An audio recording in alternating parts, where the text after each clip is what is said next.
جوانان من به شما مراجعت میکنم. این وطن شماست. این سرزمین اجدادی از شماست.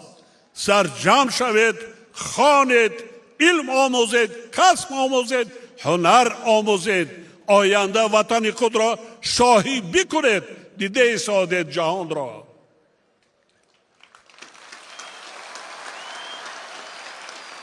کلی مردم تاجیکستان، پدر و مادران، بار دیگر دعوت میکنم که با علم آموختن، کسب و هنر آموختن فرزندان صدچند کمک کنید.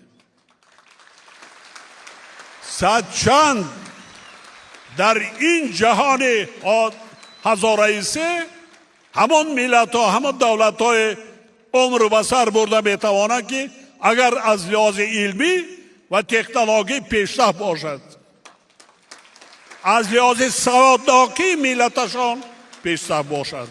ملت چقدر باسواد باشد، صاحب کسب و صاحب هنر باشد، محتاج به یگان دولت نمی شود، محتاج به یگان کس نمی شود.